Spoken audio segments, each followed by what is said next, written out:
चलें एक ऐसे दिन की कहानी सुनते हैं जिसने एक पूरे मुल्क को एक लम्हे के लिए रोक दिया था। 8 फरवरी, जब कहा जाता है कि एक कैदी की कॉल पर पूरा पाकिस्तान थम गया था। तो कहानी शुरू होती है एक कॉल से, शटर डाउन हड़ताल की कॉल, हुकूमत के खिलाफ एक खुला चैलेंज और जेल में बंद एक लीडर की हिमायत में एक बहुत बड़ी आवाज़। मगर असल सवाल तो ये था, क्या लोग वाकई इस कॉल पर काम धरेंगे? क्या एक शख्स की आवाज में इतनी ताकत थी कि वो पूरे मुल्क को साकित कर दे? और फिर दिन चढ़ा और जमीन से खबरें आना शुरू हुईं। सबसे पहले पंजाब के दिल लाहौर से, जहां मुकम्मल खामोशी छा गई। लाहौर की खामोशी के बाद सबकी नज़रें थीं मुल्क के मुआशी मरकज़ कराची पर, और यहाँ भी वही मंजर था, गहरा सन्नाटा जो बता रहा था कि ये हड़ताल कितनी फैल चुकी है। और फिर बारी आती है रावलपिंडी की, एक अहम गैरिजन शहर। यहाँ की सड़कें जो हमेशा लोगों से भरी रहती हैं, बिल्कुल वीरान पड़ी थीं, एक अजीब सी खामोशी में डूबी हुई। तो चलें अब जरा मुल्क के अलग अलग शहरों की गलियों का हाल देखते हैं कि ये कहानी कैसे शहर ब शहर एक हकीकत बनती गई। अच्छा, इस शटडाउन की शिद्दत का अंदाज़ा इस बात से लगाएं कि लाहौर, जो शहर कभी नहीं सोता, वहाँ के मशहूर नाश्ते वाले भी बंद थे। कहते हैं क़यामत के दिन भी लाहौरी नाश्ता नहीं छोड़ता। अब बात करते हैं फैसलाबाद की, मुल्क का सनती मरकज़, और वहाँ के मदीना टाउन की तस्वीर भी एक ही कहानी सुना रही थीं।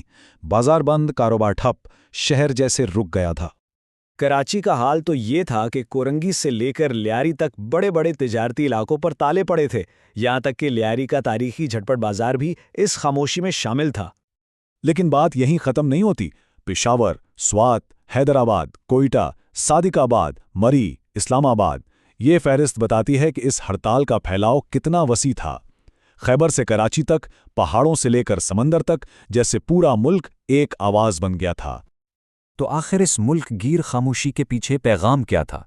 ये सन्नाटा क्या कह रहा था? सड़कों पर गूंजने वाला नारा सिर्फ एक था, एक वाज़े और बिल्कुल सीधा सियासी पैगाम। इस पूरी तहरीक का मरकज़ कोई नाम नहीं था, बल्कि एक नंबर था, कैदी नंबर 804, एक ऐसा कोड जो मुज़ाहमत की निशानी बन गया। देखें, ये हड़ताल सिर्फ एक शख्स के लिए नहीं थी। इसके पीछे कई वजूहात बताई जा रही थीं।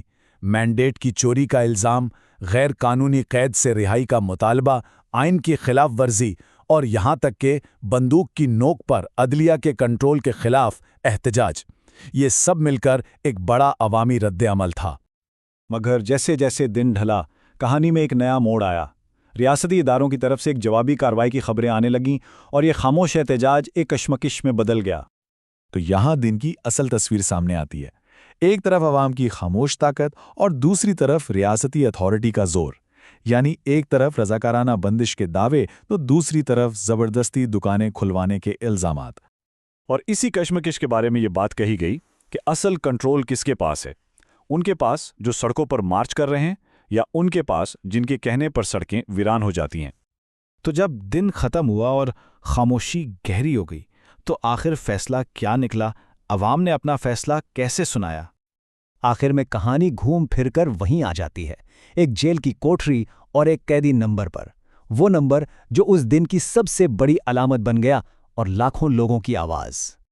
यानी दावा यह है कि ये कोई सियासी लड़ाई नहीं थी, बल्कि ये दिलो दिमाग जीतने की जंग थी, और इसका फैसला ताकत से नहीं बल्कि कौम की खामोश वफादारी से हुआ।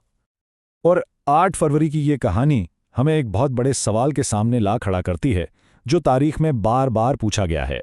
जब एक मुल्क एक जेल में बंद शख्स के कहने पर थम जाए, तो असल ताकत आखिर किसके पास होती है?